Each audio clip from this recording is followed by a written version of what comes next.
എന്ന് വിശ്വസിച്ച് വീട് മാറിയിട്ടുണ്ട്. അപ്പോൾ അത് വീണ്ടും മാറി പുതിയ വീടൊക്കെ കാണും സാധനങ്ങളൊക്കെ സെറ്റ് ചെയ്യാൻ വേണ്ടിയിട്ട് ഞാനും ദൈവവും കൂടെ പോയിട്ടുണ്ട്. ഞങ്ങൾ യൂപ്പർ വിളിച്ച് പോയപ്പോഴത്തേക്കും അപ്പോൾ അങ്ങനെ എത്തി ഇന്ദിരാജ് വന്നു. പിന്നെ ഇന്ദിരാജിൻ്റെ കൂടെ ഒരു സെൻസാറ് പോയത് ബൈക്കിന്. അപ്പോൾ നമ്മൾ അവിടെ വന്ന് എത്തിയപ്പോഴത്തേക്കും അവർ സാധനങ്ങളൊക്കെ കൊണ്ട് ഇറക്കി ഏകദേശം ഒന്ന് സെറ്റായി വന്നു.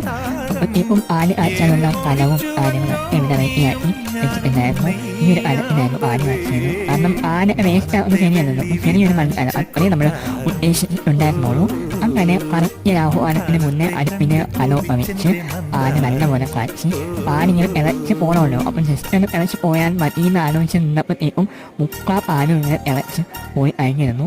അങ്ങനെ അത് ആനാശം കഴിഞ്ഞിട്ട് നമ്മൾ അവനെ ജസ്റ്റ് പൊടിയും പൊടികളൊക്കെ അടുക്കി വെച്ചു. അപ്പോഴത്തേക്കും ഉച്ചയായപ്പോഴത്തേക്കും നമ്മൾ ബിരിയാണി ഓർഡർ ചെയ്തു. അങ്ങനെ എല്ലാവരും കൂടി ബിരിയാണിയൊക്കെ കഴിച്ചു. വൈകുന്നേരം ആയപ്പോഴത്തേക്കും ഞാനും ബിരിയാണി അവന് ബാറ്ററിൽ പോയിട്ട് ഫ്ലൈറ്റ് ഭയങ്കര ചായ ആനൊക്കെ വാങ്ങിക്കൊണ്ട് വന്നു. ഞങ്ങൾ ഇതിനോട് മനുഷ്യൻ വന്നു. ഞങ്ങൾ